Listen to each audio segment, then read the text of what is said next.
My husband walked in on me cheating on him with another man, and his reaction was intense. Consequently, he was sentenced to 7 years in jail, and now my entire family despises me. I've shattered our once happy family, and I can't help but acknowledge that my actions were selfish. I repeat this self-condemnation almost every night as I sit in the silence of my empty home. My children are not with me, and understandably, my ex-husband harbors deep resentment towards me. My immediate family is divided, and I've never stopped hating myself for what I did. My selfish act took place in 2015, and I've just turned 39. Reflecting on my past, I realize I didn't fully appreciate my ex-husband. He consistently praised my looks, paid attention to our intimate life, and cared for me, treating me as an equal partner rather than putting me on a pedestal. Our relationship, spanning 20 years, began as high school sweethearts and evolved into a deep, exclusive love. Our bond felt natural and right, earning him admiration from my family. My brother, in particular, revered him for his guidance during tough times. He was a man others relied on in their moments of need, always ready to lend a hand. Throughout our years together, he was a genuinely good person, and we raised 2 determined boys. At the time of this incident, our children were in their teenage years. I had gained weight and felt self-conscious, but my ex always reassured me of my beauty. We rarely argued, but when we did, it usually centered around our sex life, or rather, my lack of interest. The things I declined to do in bed were not due to a lack of desire, but more a matter of not being in the mood, something he understood. When I turned 39, my birthday marked a new phase for me. I had spent a year in the gym, practicing yoga and Pilates, and my efforts had transformed my body from 180 to 135 pounds. This was a significant change for me, as I had always been on the heavier side. My ex-husband had also joined me in the gym, albeit less frequently, and he had managed to shed some weight, going from 260 to 225 pounds, sculpting his physique. Despite my improved appearance, my ex-husband couldn't keep his hands off me. However, for some inexplicable reason, I still wasn't in the mood. He tried everything, taking me out to dinners, dancing, and going on regular walks. He continued to help around the house, and his eyes still held the same love and desire for me after 2 decades together. Any woman would have longed for that kind of attention. But mentally, I remained disinterested. At the time, I attributed my disinterest to early menopause, since we only engaged in intimacy 2 or 3 times a month, and it was usually a quick affair. However, my ex-husband desired more, and no matter how hard he tried, I just couldn't reciprocate his feelings. He suggested couple counseling, but I stubbornly refused. My selfishness began to emerge shortly after my birthday. A new, slightly younger and attractive manager started working in my office and showed interest in me. At first, I dismissed his advances, but our interactions evolved from casual chats to flirting. Even though I showed him my wedding ring, I couldn't resist responding to his flirtations and started sharing personal details about my life.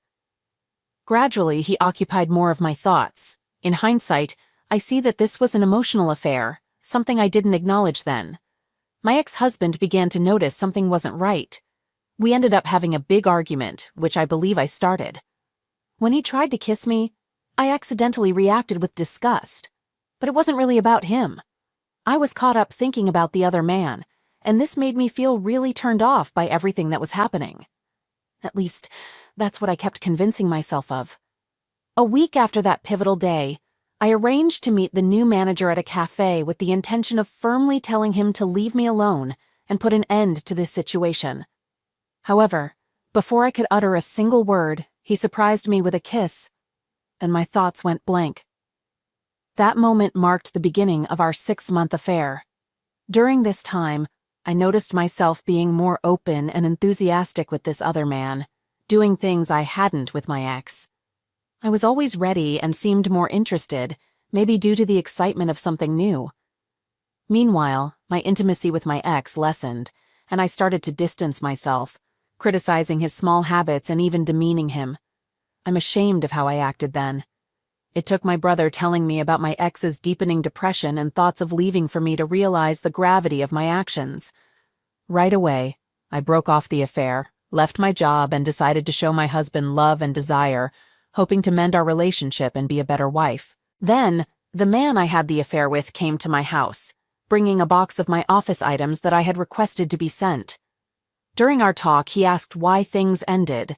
I told him I had to concentrate on my marriage and asked him to go. He asked for one more meeting, and sadly, I said yes. We went to the guest room and things got intense, making me lose track of time. Suddenly, my ex walked in. My affair partner pulled back abruptly, hitting the wall with a loud noise. My ex had bloodshot eyes, tears rolling down, and trembling lips showing deep hurt. I was completely disgusted by the situation. When the other man tried to leave, my ex confronted him.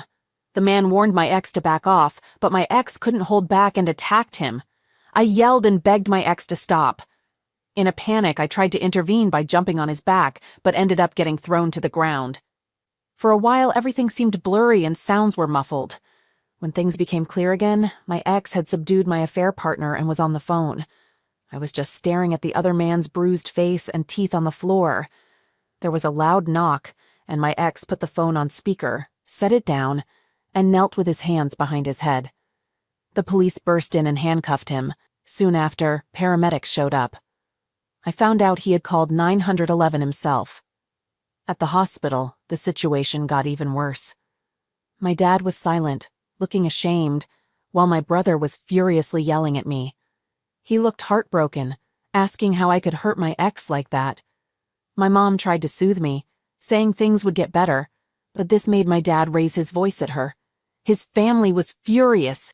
His sisters threatened me, and his parents looked like they wanted me to suffer. I tried to talk to my kids, but they wouldn't respond. My sons wouldn't even look at me. At the same time, the man I had the affair with was badly hurt and needed surgery to fix his face after the fight with my ex. At the hospital, a woman suddenly came into my room and started attacking me. My brother had to pull her off. She was the wife of the man I had the affair with. I didn't know he was married. He never wore a ring or mentioned it. This made me feel even more guilty. Before the trial, my sons stayed with their grandparents on my ex's side, and my daughters stopped talking to me. My ex didn't want to see me either. When I tried to visit him in jail, they wouldn't let me. My brother, who worked at the correctional facility, arranged for my ex to be transferred there so he could watch over him. When I asked my brother to pass a message to my ex, he angrily told me to go to hell. During the trial, seeing my ex for the first time in 3 months, his anger was so intense it hurt more than I could have imagined. He had always looked at me with love, even when we argued, but now it was pure hatred. I had to leave to cry in the bathroom. Time went by, and I had to share the details of my affair in court, in front of everyone. When I told them how long it had been going on, my ex looked devastated, and my dad left the courtroom suddenly. Hearing my ex's testimony, I found out he had planned to surprise me with lunch and a weekend trip to the Catskills.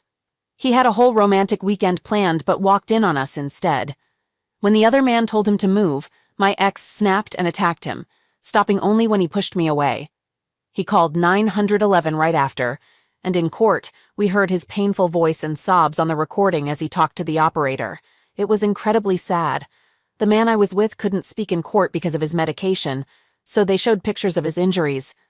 Seeing them made me feel sick. It was my fault my ex had hurt him so badly, breaking his eye socket, cheekbones, and jaw, with some bone pieces too small to fix. My ex got 7 years for a third-degree felony. My sons protested the sentence, and my daughters and his family's cries of pain are something I still can't forget. The first 3 months were incredibly hard. My affair partner's ex-wife sued me for alienation of affection. My ex filed for divorce, my oldest son moved out, my other son stayed in his room all the time, and my twins were really acting out. My ex's sisters confronted me in a store, and his mom spat at me when I tried to apologize. My dad and brother wouldn't talk to me, and even my childhood friends were split on the issue. I had to find a new job because we had no money coming in and our savings were almost gone. But I was pretty much blacklisted in my field because of all the bad press at the accounting firm, so I started working in retail and got a seasonal job at H&R Block. During tax season, I almost lost our house. My ex wouldn't let me visit him, and he sent back all the letters I wrote without opening them.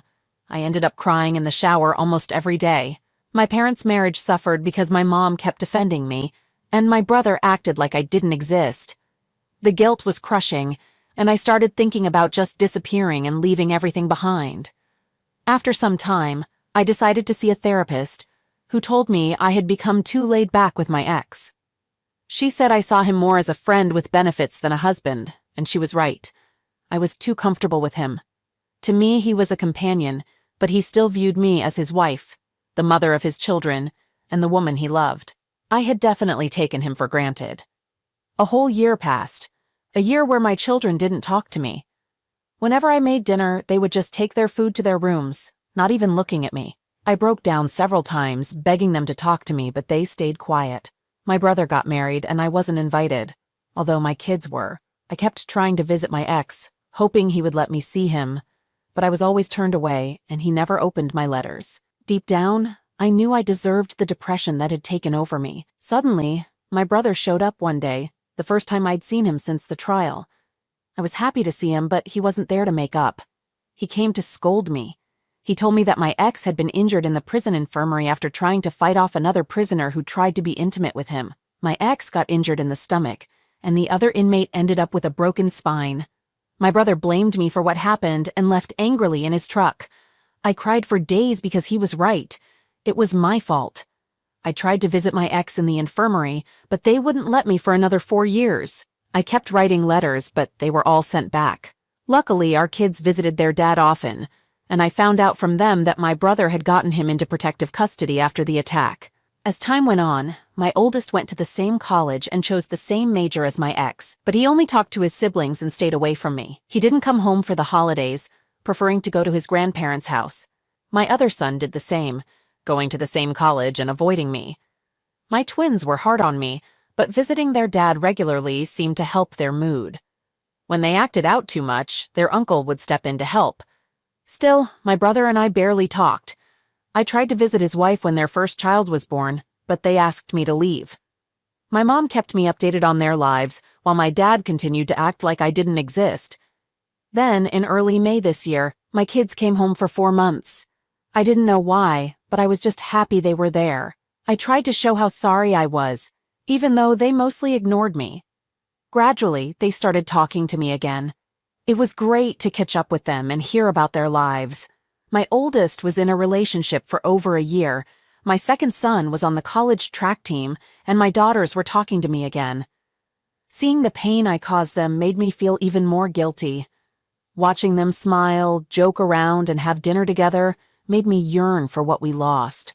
As August drew to a close, I eagerly anticipated my twins' first day of their senior year, which coincided with their 18th birthday.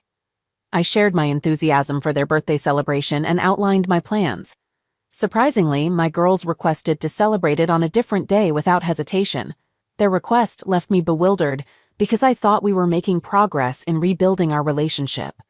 When I inquired about their reasoning, one of them responded, "Because Dad is throwing us a party and I don't want you near him." This statement caught me off guard, and I sought clarification on when their father had been released. They informed me that he had been released at the end of April due to good behavior. Tears welled up in my eyes upon hearing this news, and it shattered me further. Their increased presence in the house was a result of his return. Their happiness and contentment stemmed from having their father back in their lives, not from the progress we were making in healing. They had him back. I asked about his living arrangements, and they disclosed that he was residing with my brother. I attempted to contact my brother, desperate for a conversation, but he refused. I made an effort to visit, clutching the letters that had been returned over the years, and caught a glimpse of him briefly through the partially open door. I called out his name, but my brother requested that I leave. I handed him the letters and departed. As I reached the driveway, I heard his voice. I turned around and he was approaching me. Tears streamed down my face and I moved to embrace him. He returned my letters, uttering coldly, "You forgot this." And I wept as I watched him walk away. I begged and pleaded for him to talk to me, but he simply retreated into the house.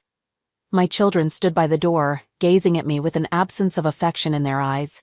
In that moment, I realized that my children were merely tolerating my presence. Nevertheless, I maintained a fervent desire to mend our fractured bonds. I yearned to confess my selfishness, express how much I had missed him, and convey my profound remorse for dismantling what we once shared. So I continued to navigate my daily life, hoping for an opportunity to make amends. I learned from my mother that my affair partner's ex-wife had visited my ex 2 years ago and was still making periodic visits. Honestly, I cared little about that. My sole wish was for him to somehow forgive me, engage in conversation with me, stand by my side, and regard me with the same affection as before. I longed for my children to stand with us, and I harbored a deep yearning to reunite my family, even though I recognized that I didn't deserve it. Even if by some miracle we were to reconcile, it could never be the same. I had acted selfishly, and I wished fervently that I could undo it all. Now let's take a look at the community's perspective. In the first opinion, there's sympathy for my ex-husband, recognizing the emotional misuse and dismissive behavior I inflicted upon him. The advice here emphasizes the importance of seeking support from friends who will hold me accountable for my actions rather than condoning them. It's suggested that therapy is needed. Opinion number 2 suggests that I should stop trying to reconnect with my former family members and those who have distanced themselves from me. The advice is to live my life and move forward. These opinions reveal the complexity and seriousness of the situation, underlining the need for self-reflection and personal growth. It's essential to avoid actions that might come across as harassment. Sometimes it's crucial to recognize when certain situations have reached an irreparable point. In opinion number 3, it's acknowledged that my children have cut off contact, possibly because my twins are still underage and living with me. The gravity of the situation, where my family essentially lost their father and my ex lost years of his life in a hostile environment, is recognized. This opinion sees my letters and apologies as ineffective and advises me to respect my ex's choice, focusing on my own mental health and my relationship with my children. The idea of returning to the way things were is deemed unrealistic, and it's recommended to be realistic about the future of my relationship with my ex. In summary, opinion number 3 advises acceptance of the situation, personal growth, and a focus on rebuilding relationships with my children. All right, that was a fun story. Now let's move on to another exciting one. Stay tuned and let's dive in. I, 28-year-old man, recently went through a divorce with my ex-wife, 25-year-old woman, after being married for 2 years. I first met my wife when we were in college. At that time, I was ahead of her in class, and after becoming friends, I graduated, but we kept in touch. Luckily, I quickly found a well-paying job a few months after graduating. During this period, my wife and I grew closer, and I occasionally provided her with financial support to help her with her needs. Even though we weren't officially dating, we became intimate, essentially having a friends-with-benefits relationship. Over time, I developed strong feelings for her, and we eventually started dating officially. While we were dating, our relationship had its fair share of highs and lows. Looking back, I should have seen these challenges as warning signs. However, because I was deeply in love with her, I believed that my positive influence would eventually lead to her changing for the better. I wasn't the type of boyfriend who constantly argued or fought, but my wife often was. She would argue about virtually everything, even over trivial matters that shouldn't have resulted in arguments. She had a defensive personality and struggled to admit when she was wrong, even when it was clear she had made a mistake.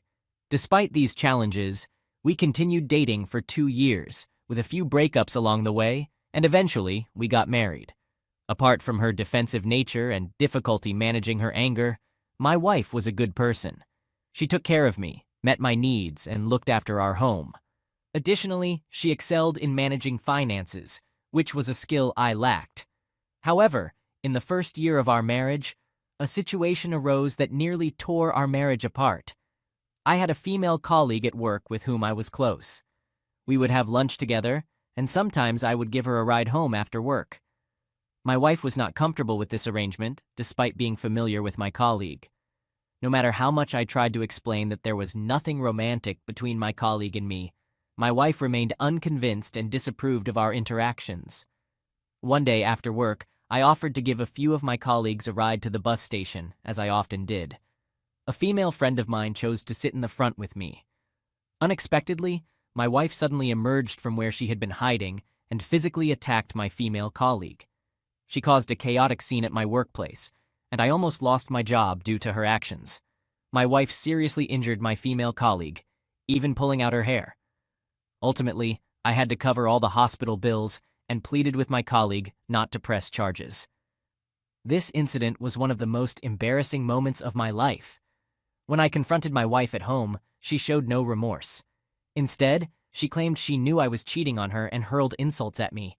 I couldn't fathom where all these accusations were coming from because I had never been unfaithful to her, not even when we were dating. I made a sincere effort to remain faithful, but she would accuse me of infidelity at the slightest opportunity. But the problems didn't end there. She constantly invaded my privacy. I often woke up to find her going through my phone, and if I protested, she would hand me her phone and tell me to go through it as well. For 2 years, I endured this, believing that her behavior stemmed from insecurity and a fear of losing me because she loved me so much. Little did I know that she had been steadily cheating on me and deceiving me the entire time. Furthermore, when she handed me her phone, I never actually checked it because I trusted that she had nothing to hide. In reality, she had secrets hidden away. My line of work required occasional travel to meet with clients, and every time I informed my wife about an upcoming trip, it inevitably led to an argument. The primary reason for these fights was her claim that I didn't spend enough time with her, and she disliked my frequent traveling. So, the last time I traveled, this was before I discovered her hypocrisy. I finished my business with a client a day ahead of schedule and decided to return home to surprise my wife, knowing she wasn't pleased about my travels. When I arrived home, the house was quiet, but I noticed a pair of sneakers in my living room that didn't belong to me. As I walked down the corridor, I saw a shirt just outside our bedroom door. The bedroom was slightly ajar, and when I opened it to investigate, I found my wife and my closest college friend in bed together. They were both unclothed and cuddled up, sound asleep and snoring, indicating they had just been intimate. Wow! I was completely shocked and devastated. I couldn't believe that my wife, who had accused me multiple times of cheating when I was innocent, was actually having an affair with my friend. In that moment, I felt a strong urge to confront them, but I realized that doing so would only make things worse. Instead, I took out my phone and discreetly snapped several pictures of them. Then I left the house. While they were still asleep, I shared their pictures in my wife's family WhatsApp group and sent them to our close friends and even the people who knew my college friend. By the time they woke up, almost everyone in our social circle had seen those pictures and sent them angry messages. Shortly after, my wife realized what was happening and called me to ask if I had received any pictures from an unknown number. I told her that I had given her up that evening to collect her things and leave my house. When I said that, she understood it was me, and instead of getting defensive like I expected, she started pleading with me on the phone. She claimed it wasn't what it seemed and couldn't explain how it had happened, but I didn't buy into her excuses. After I shared the pictures with my friends, some of them confessed that they knew about my wife's infidelity. I was stunned that some of my friends had known about my wife and my friend cheating on me, but had never said anything. I was furious and decided to cut them off completely by blocking them. As for my wife, she begged me not to make a decision that would ruin our marriage, despite having already destroyed it with her infidelity. I had grown tired of her and her manipulation, and I didn't hesitate to divorce her. As someone mentioned before, I'd like to emphasize that some women aren't worth the sacrifices men make for them. It's still hard to believe that while I was trying my best to be a good husband to her, my wife had been cheating on me since the first year of our marriage, and I never suspected a thing. She went so far as to paint me as the villain all the time, while she was having an affair right under my nose with my friend. Speaking of him, I cut all ties with him, and as I share this story, I consider him dead to me, along with my friends who watched my wife cheat on me but never said anything. I've made up my mind never to marry again. Marriage isn't worth all the stress and drama, and it's better to be a single and free man than to be married to a manipulative and unfaithful cheater.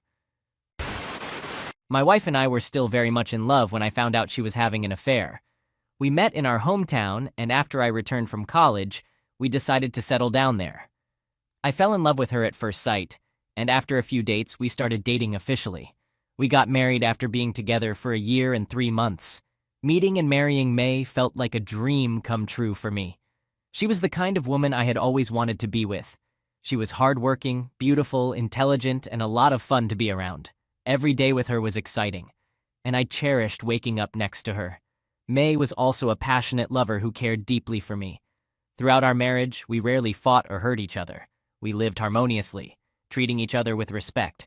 We lived a peaceful life and took good care of each other. I made sure to provide for May and meet her needs. May worked as a receptionist at a prominent women's store, and our combined income allowed us to manage our household comfortably. We never faced financial difficulties because we lived within our means. Over the 2 years of our marriage, we supported each other and strived to find better job opportunities. With May, I felt complete and looked forward to spending the rest of my life with her. She had a childlike spirit and had a knack for bringing joy to any place she went. People adored May, and she was quite popular among her friends, especially since her father held a leadership position when she was in high school. Besides being an excellent wife, May was also a wonderful friend. She had 2 best friends she frequently hung out with. Sometimes they would plan weekend getaways or have their regular girls' night out, and I never objected because I understood the importance of her spending time with her friends, even in marriage. I had also become friends with her best friends' husbands, so when May and her best friends went on vacation, the 3 of us would spend time together as well. We continued this for 2 years of our marriage, and even when we spent time as a family unit, I never suspected that May was cheating on me with one of her best friends' husbands. While I noticed she was particularly close to one of them, I didn't think it was anything more than friendship. I believed he was the one she related to the most, and I held on to this belief until I discovered a dark truth. One evening, May informed me that she was going out to hang out with her friends as usual. I watched her get ready, putting on a new dress she had recently purchased and doing her makeup. This was her usual routine, so I didn't find anything unusual about it. I even gave her some cash in case she needed it for herself and her friends. About an hour after she left, I was looking for my golden watch in our jewelry drawer when I came across May's wedding ring. It struck me as odd that she had left her ring behind, as it wasn't like her to do so. I tried calling her, but after several unsuccessful attempts, I decided to call one of her best friends. When her best friend answered the call, I asked to speak with my wife. She informed me that May wasn't with her and that they weren't planning to hang out that night. While I was trying to process the fact that May had lied to me and left her wedding ring at home, her best friend asked if her husband was with me. I hadn't seen him, and I was surprised by her question. She was shocked when I told her that I hadn't seen her husband since the last time we all hung out. She mentioned that her husband had told her he was going out for a drink with me that night, and it was strange that he wasn't with me. At this point, we both realized that something was amiss, and we suspected that my wife and her husband might be together since they had coincidentally lied to both of us on the same night. To locate her husband, she attempted to check his Snapchat location, but it was turned off. When I checked May's Snapchat location, it was active, and we decided to head to the location. My heart sank when I realized that May's location was a hotel. We began documenting our process of going to May's hotel room. When I knocked on the door of the room she was staying in, she opened it, and was utterly shocked to see both me and her best friend. She was wearing a bathrobe with nothing underneath, and her best friend's husband was in bed, expecting her to attend to whoever was at the door and then return to him. As soon as we entered the room, I began to raise my voice at her while recording the incident. She felt deeply embarrassed. Her best friend was furious and even physically confronted her husband and May for betraying her. May was overwhelmed with shame and couldn't bring herself to make eye contact with me. She didn't attempt to explain herself and stood there with tears streaming down her cheeks. After I had recorded enough, I left with her best friend and warned May not to come home. She didn't return that night and likely spent it in the hotel room with her affair partner. That night, she not only lost her marriage, but also her longtime friend. Her best friend and I decided to post the video online without concealing their identities, intending to further humiliate her. We combined the video with the Snapchat location data and kept sharing them online until many people started reposting them. This was especially humiliating for her because most people in our hometown knew her, and she had been friends with her best friend since high school. This was the first time I had ever been so heartbroken, and I was not myself for weeks. Days after catching her with her best friend's husband, she tried to beg me and promised it would never happen again, but I remained unmoved by her words. We ultimately divorced because I couldn't bear the shame of being associated with her infidelity. Similarly, her best friend divorced her husband and gained custody of their 2 children. After the video went viral, My wife couldn't face the public due to the judgmental looks she received from people. She couldn't even attend her high school reunion because everyone had seen the video. On my part, I had to relocate to a different place to start my life anew. Whenever I recall how my wife deceived me and betrayed her friend of more than 15 years, it still astonishes me. She didn't value our marriage or her friendship with her friend, and someone capable of such actions could do even worse things. I know that I won't be entering another relationship anytime soon because my heart still aches when I remember how much I loved my wife and how she ruined everything we had.